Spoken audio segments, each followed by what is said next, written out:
I used to believe I had everything.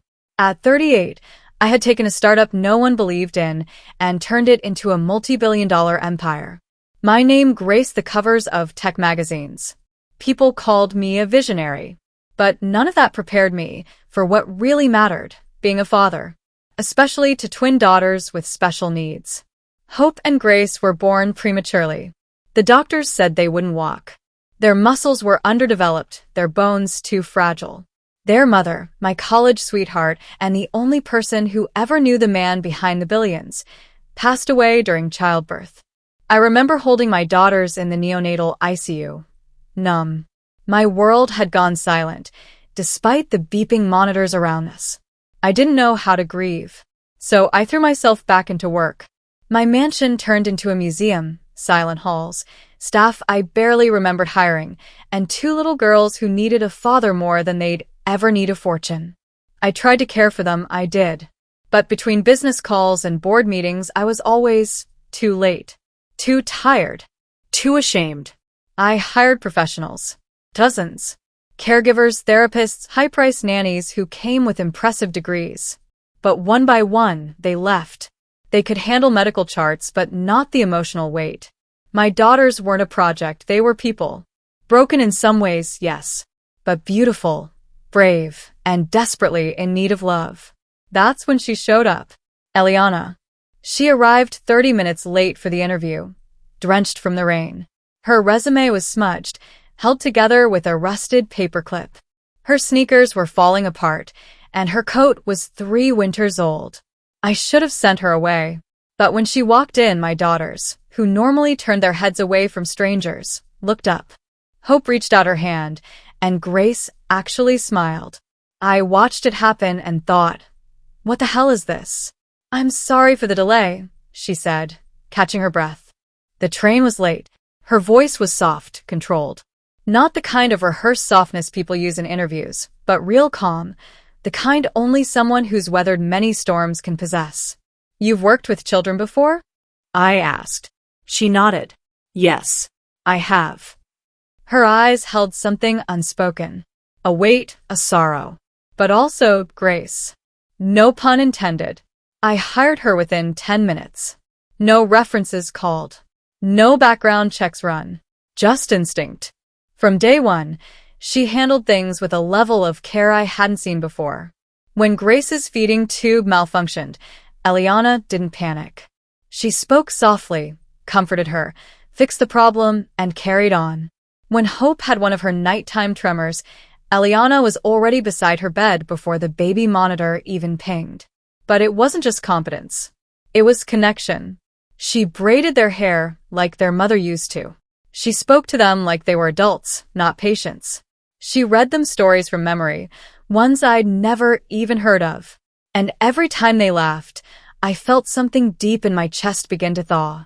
A warmth I thought I had buried with my grief. I started lingering at home longer, canceling meetings, watching her from the hallway as she danced with my daughters in the living room, their wheelchairs spinning like tiny chariots. One night, I stayed up working late. Around 2 a.m., I went downstairs for water. That's when I saw her. She was in the kitchen, humming a lullaby. She didn't hear me enter. Her back was turned, but I noticed something strange. She was preparing a baby bottle, formula, not milk. I knew it wasn't for Hope or Grace. They were long past formula. She quickly tucked the bottle into a bag when she noticed me. Who's that for? I asked gently. She froze, then turned. It's nothing, she said too quickly.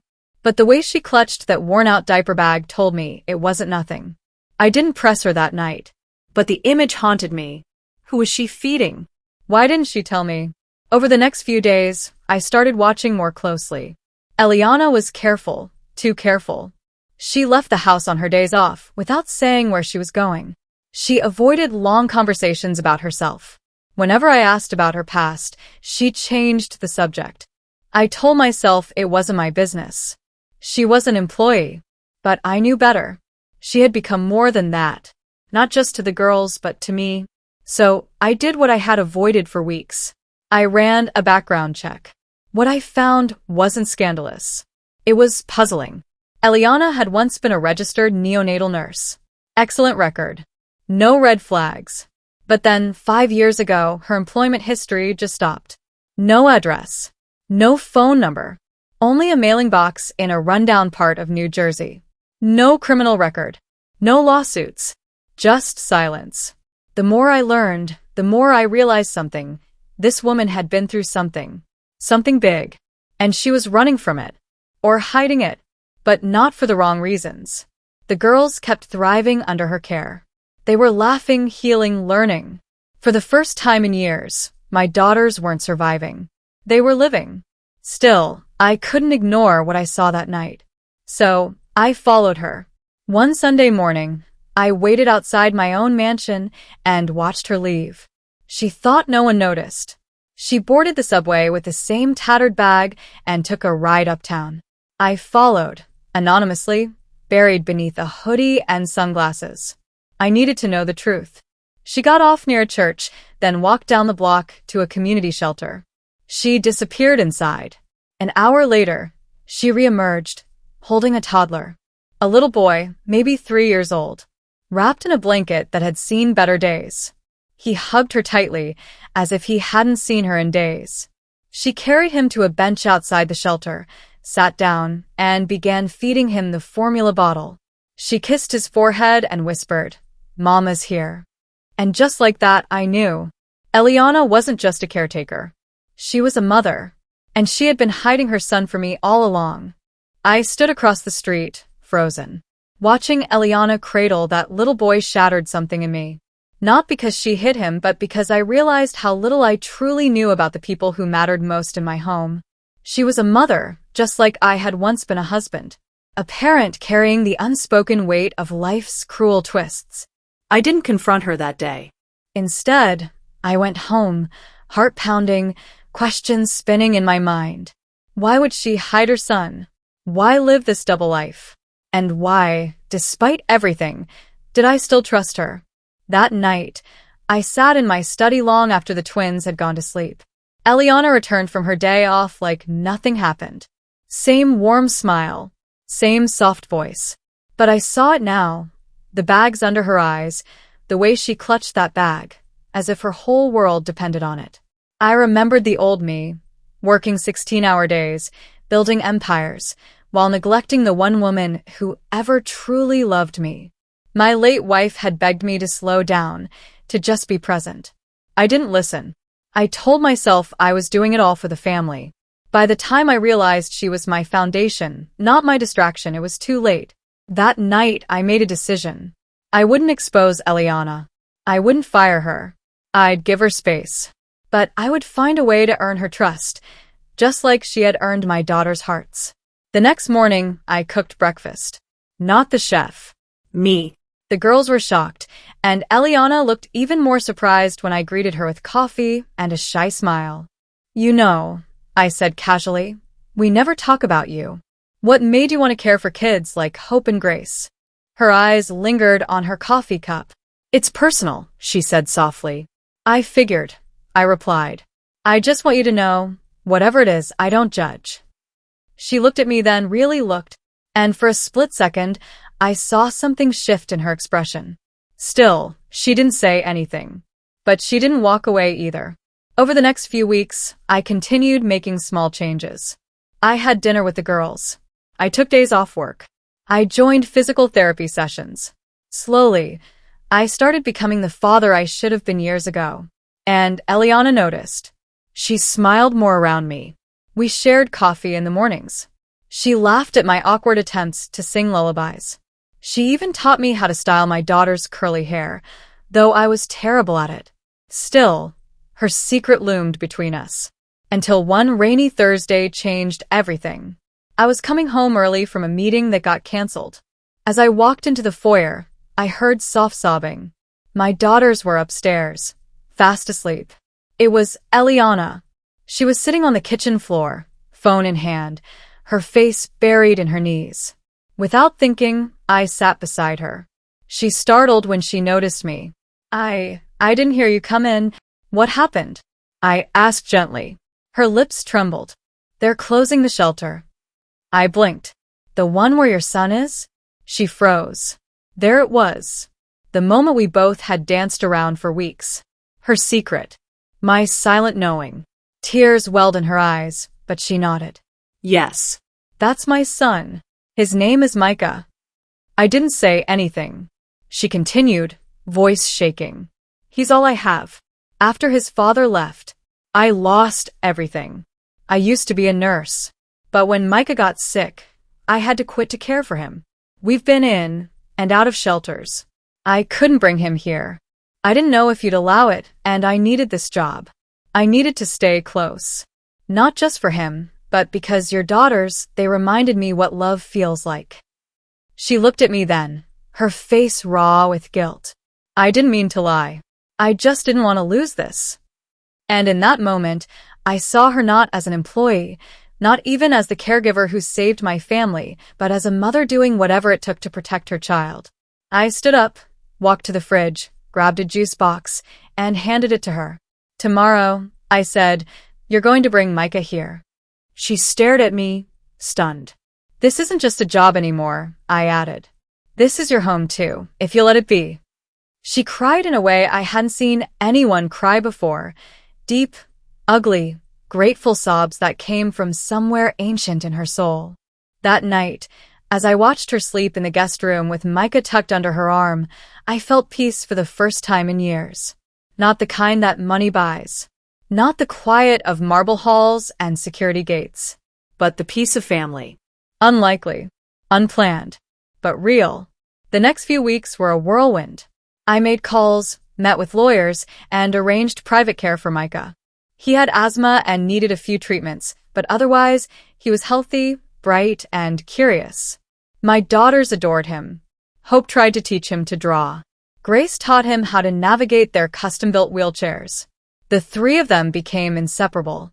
And I started wondering if maybe, just maybe, I had found not only someone who understood my pain, but someone who might help me heal from it. But just when I thought things were finally perfect, the past came knocking. One morning, as Eliana was getting the kids ready for a play session, a black car pulled into the driveway. A tall man in an expensive coat stepped out. His face was sharp. Cold. He asked for Eliana by name. When she saw him, the color drained from her face. It was Micah's father, the man who had walked away, and he had come to take his son back. When that man, Micah's biological father, walked into my home, the air turned ice cold. Eliana stood frozen in the foyer, one hand resting protectively on Micah's shoulder. I had never seen fear on her face like that. Not even when she told me the truth about living in shelters or the nights she went hungry so her son could eat. This was different. This was the look of a woman bracing for her entire world to collapse. The man straightened his coat like he owned the room, like he had a right to be there. Eliana, he said, voice smug. I came for my son. I've had a change of heart. My lawyer will be in touch. Her fingers tightened around Micah. You abandoned us, she said, voice trembling. You signed away your rights. You disappeared. He laughed, a sharp, bitter sound. You think that'll hold up in court? Look around. You're a single mother living in another man's house. I have money now. Resources. Judges listen to people like me. That's when I stepped forward. Then let's make one thing clear, I said, my tone controlled but razor sharp. This is my house. And while you're on this property, you will speak with respect or leave. He glanced at me, then scoffed. I suppose you're playing family now? Falling for the help. I didn't flinch. I dealt with billion-dollar boardrooms and vicious investors, but protecting someone I cared about, this wasn't business. This was personal. I looked him dead in the eyes. If you try to take Micah from his mother, I will spend every cent I have to fight you. Not out of charity, but because you don't deserve him. He stepped back like I'd slapped him. I didn't need to yell. I just had to mean it. And I did. After he stormed off, Eliana collapsed into the nearest chair, burying her face in her hands. He's bluffing, she said, but her voice wavered. He always was. I crouched beside her. Then let's prepare like he's not. That was the beginning of the hardest chapter of our journey. We hired a lawyer. Not just any lawyer, mine. The one who helped me hold on to my first company during a hostile takeover. Brilliant. Ruthless. Ethical. Eliana wanted to fight, but the legal process wasn't easy. Every paper she had to sign reminded her of the life she'd tried to escape. Every court appearance peeled back scars she'd hidden for years. Still, she showed up, day after day. I was there beside her. Not because she needed rescuing, but because real strength deserves reinforcement. Micah didn't understand much of it, but he started asking questions. Is that man going to take me away from Mommy? No, I promised him. You're safe. You're home. He nodded, clutching a drawing he made of the 5 of us. Eliana, him, the twins, and me. 5 figures holding hands. One evening, after a particularly draining court session, I found Eliana sitting on the back patio, staring up at the stars. She looked tired. Worn. But there was something else in her eyes, fire. I brought her tea and sat quietly beside her. I don't know how you do it, she whispered. You built all of this, and yet you still make time to show up. I didn't always, I admitted. I missed too many things when my wife was alive. I worked for money because I thought it would buy us security. But money means nothing if the people you love feel alone. She turned to look at me, her eyes soft. You're not alone anymore. That night, for the first time, she let her head rest on my shoulder. We didn't say much. But in that silence, something shifted. Something real. Weeks passed. We submitted documents, affidavits, character witnesses. I testified on Eliana's behalf, sharing everything I'd witnessed, her patience, her devotion, her strength. The judge listened. Micah's father, on the other hand, seemed more concerned with appearances than truth. His stories contradicted. His charm thinned quickly. Then the day came. Courtroom. Quiet tension. The judge adjusted her glasses, reading from her notes. Then her voice rang out. This court finds no compelling reason to disturb the current custody arrangement. The child shall remain in the full custody of his mother, Eliana James. The petition for paternal custody is denied. I heard a gasp Eliana's. Then silence. Then sobs. Tears streamed down her face as she hugged Micah tightly. The fight was over. And she had won. Back home, the twins had decorated the house with balloons and a hand-painted banner that read, "Welcome home forever, Micah." I watched as all 3 kids rolled around the living room, laughing, throwing confetti, and hugging each other with no understanding of how close they'd come to being separated. And I realized something. For years, I thought success was measured in stock prices, Forbes rankings, and the square footage of my home. But true wealth? It was sitting right there on the floor. In squeals of joy. In Eliana's tired but triumphant smile. In the heartbeat of a home finally filled with love. Later that night, after the kids had fallen asleep, I asked her something I'd been holding on to. Eliana, what would you say if I offered you more than just a place to work or live? She tilted her head. What do you mean? I took a breath. I mean, what if I asked you to build something with me? Not a business. A life. One where we raise our children, together. She stared at me, eyes wide. Then slowly she smiled. You're really bad at asking questions, you know? I chuckled. I was never great with words. I'm more of an action guy. Then act on this, she said, reaching for my hand. I held it tightly. For the first time in years, I didn't feel like a broken man trying to repair the past. I felt like a father, a partner, a whole human being. The weeks after the custody ruling felt like living inside sunlight. For the first time in a long while, peace didn't feel temporary. It didn't feel like a visitor passing through. It felt earned. Ours. I remember standing on the balcony one morning, coffee in hand, watching the sun peek over the edge of the city skyline. Below me, I heard laughter, genuine, uninhibited laughter, coming from the backyard. The twins were trying to race Micah in their wheelchairs, all 3 of them squealing with joy. Eliana stood nearby, gently reminding them not to run over the flower beds. It was the sound of healing, of children who had been broken by life, now learning to trust it again. of a woman who had built herself back from nothing, finally allowed to exhale, and of a man, me, finally realizing that maybe this was what success was supposed to feel like. The company was doing better than ever. Ironically, it was thriving most while I had started stepping away. I used to think my presence in the boardroom was the lifeblood of my empire. But I'd built leaders, trained minds, and now they ran the place with integrity. My time was no longer measured in quarterly profits. It was measured in bedtime stories, Sunday pancakes, and wheelchair-accessible adventures we now took every weekend. I installed an elevator in the house for the twins, made the garden more accessible, added a therapy room and even a custom playroom built just for them and Micah. I used to spend millions on innovations to change the world. Now I was investing to change our world. And every cent was worth it. But even as the days passed in contentment, something stirred in me. A need to give back. Not through speeches or charity galas, but in a way that honored the road that brought Eliana and Micah into our lives.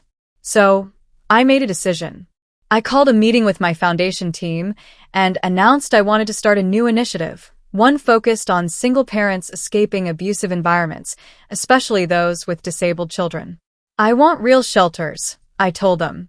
Not the temporary kind.